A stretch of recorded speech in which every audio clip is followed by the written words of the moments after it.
এখানে যারা প্রাণ দিয়েছে রমনার ঊর্ধ্বমুখী কৃষ্ণচূড়ার তলায়, যেখানে আগুনের ফুলকির মতো এখানে ওখানে জ্বলছে অসংখ্য রক্তের ছাপ, সেখানে আমি কাঁদতে আসিনি। আজ আমি শোকে বিহ্বল নই, আজ আমি ক্রোধোন্মুক্ত নই, আজ আমি প্রতিজ্ঞায় অবিচল যে শিশু আর কোনোদিন তার পিতার কোলে ঝাঁপিয়ে পড়ার সুযোগ পাবে না, যে গৃহবধূ আর কোনোদিন তার স্বামীর প্রতীক্ষায় আসলে প্রদীপ দেখে দুয়ারে আর দাঁড়িয়ে থাকতে পারবে না, যে জননী খোকা এসেছে বলে উদ্দাম আনন্দে সন্তানকে আর বুকে জড়িয়ে ধরতে পারবে না, যে তরুণ মাটির কোলে লুটিয়ে পড়ার আগে বারবার একটি প্রিয়তমার ছবি আনতে চেষ্টা করেছিল, সে অসংখ্য ভাই বোনদের নামে আমার হাজার বছরের ঐতিহ্যে লালিত যে ভাষা আমি মাকে সম্বোধনে অভ্যস্ত, সেই ভাষা ও স্বদেশের নামে এইখানে এই বিশ্ববিদ্যালয়ে উন্মুক্ত প্রাঙ্গণে আমি তাদের ফাঁসির দাবি নিয়ে এসেছি, যারা আমার অসংখ্য ভাই বোনকে নির্বিচারে হত্যা করেছে। ওরা 40 জন কিংবা আরো বেশি, যারা প্রাণ দিয়েছে ওখানে রমনার রৌদ্রদগ্ধ কৃষ্ণচূড়া গাছের তলা ভাষার জন্য, মাতৃভাষার জন্য, বাংলার জন্য, যারা প্রাণ দিয়েছে ওখানে একটি দেশের মহান সংস্কৃতি মর্যাদার জন্য, আলাওলের ঐতিহ্য, রবীন্দ্রনাথ, কায়কোবাদ, নজরুলের সাহিত্য কবিতার জন্য, যারা প্রাণ দিয়েছে বাটিয়ালি, বাউল, কীর্তন, গজল, নজরুলের খাঁটি সোনার সে খাঁটি আমার দেশের মাটি, এই দুইটি লাইনের জন্য রমনার মাটি, সেই মাটিতে কৃষ্ণচূড়ার অসংখ্য যারা পাপড়ির মতো 40টি তাজা প্রাণ আর অঙ্কুরিত বীজের খোসার মধ্যে আমি দেখতে পাচ্ছি তাদের অসংখ্য বুকের রক্ত, রামেশ্বর আব্দুল সালামের কচি বুকের রক্ত, বিশ্ববিদ্যালয়ের সবচেয়ে সেরা কোনো ছেলের বুকের রক্ত আমি দেখতে পাচ্ছি, তাদের প্রতিটি রক্তকণা রমনার সবুজ গাছের উপর আগুনের মতো জ্বলছে, জ্বলছে আর জ্বলছে, এক একটি হীরের টুকরোর মতো। বিশ্ববিদ্যালয়ের সেরা ছেলে 40টি রত্ন বেঁচে থাকলে, যারা হয়তো পাকিস্তানের সবচেয়ে মূল্যবান সম্পদ, যাদের মধ্যে লিঙ্কন, ররা আর আইনস্টাইন আশ্রয় পেয়েছিল, যাদের মধ্যে আশ্রয় পেয়েছিল শতাব্দীর সভ্যতার সবচেয়ে প্রগতিশীল কয়েকটি মতবাদ, সেই 40টি রত্ন যেখানে প্রাণ দিয়েছে আমরা সেখানে কাঁদতে আসিনি। যারা গুলিবর্তী রাইফেল নিয়ে এসেছিল ওখানে, যারা এসেছিল নির্দয়ভাবে হত্যা করার আদেশ দিয়ে, আমরা তাদের কাছে বাঁচার জন্য আবেদন জানাতেও আসিনি। আর আমরা এসেছি খুনি জালিমের ফাঁসির দাবি নিয়ে। আমরা জানি তাদের হত্যা করা হয়েছে, নির্দয়ভাবে তাদের গুলি করা হয়েছে, ওদের কারণ আমি তোমারই মতো উসমান, কারো বাবা তোমারই বাবার মতো হয়তো ক্রানি কিংবা পূর্ব বাংলা নিবৃত কোনো গায়ে, কারো বাবা মাটির বুক থেকে সোনা পলায় হয়তো কারো বাবা কোনো এক সরকারি চাকুরি।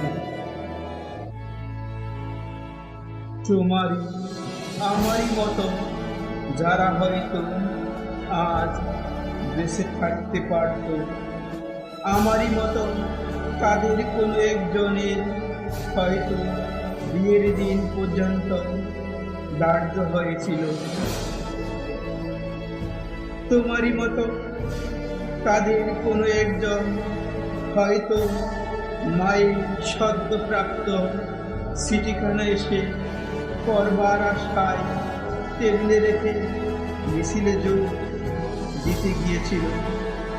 এমন এক মূর্তিমান স্বপ্নকে বুকে চেপে জালিমের গুলিতে যারা প্রাণ দিল, সেই সব মৃতদের নামে আমি ফাঁসির দাবি করছি। যারা আমার মাতৃভাষাকে নির্বাসন দিতে চেয়েছে, তাদের জন্য আমি ফাঁসি দাবি করছি। যাদের আদেশে এই দুর্ঘটনা ঘটেছে, তাদের জন্য ফাঁসি দাবি করছি। যারা এই মৃতদেহের উপর দিয়ে ক্ষমতার আসনে আরোহণ করেছে, সেই বিশ্বাসঘাতকদের জন্য আমি ওদের বিচার দেখতে চাই। খোলা ময়দানে সেই নির্দিষ্ট জায়গাতে শাস্তিপ্রাপ্তদের গুলিবিদ্ধ অবস্থায় আমার দেশে মানুষ দেখতে চায়। পাকিস্তানের প্রথম শহীদ এই 40টি রত্ন, দেশের 40 জন সেরা ছেলে, মা বাবা বউ আর ছেলে নিয়ে এই পৃথিবীর কোলে এক একটি সংসার ঘরে তোলা, যাদের স্বপ্ন ছিল আইনস্টাইনের বৈজ্ঞানিক তথ্যকে আরো গভীরভাবে বিশ্লেষণ করার, যাদের স্বপ্ন ছিল আণবিক শক্তিকে কিভাবে মানুষের কাজে লাগানো যায়, শান্তির কাজে লাগানো যায়, তার সাধনা করার, যাদের স্বপ্ন ছিল রবীন্দ্রনাথের বাঁশওয়ালার চেয়েও সুন্দর একটি কবিতা রচনা করার,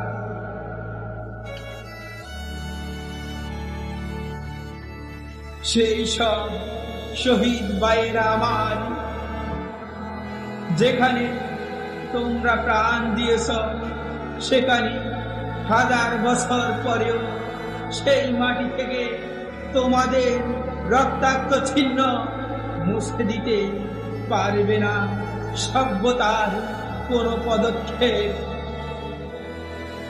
যদিও অসংখ্য মিছিল অস্পষ্ট স্বর ও নিস্তব্ধতাকে ভঙ্গ করে একদিন, তবুও বিশ্ববিদ্যালয়ের সেই ঘণ্টার ধ্বনি প্রতিদিন তোমাদের ঐতিহাসিক মৃত্যুক্ষণ ঘোষণা করবে।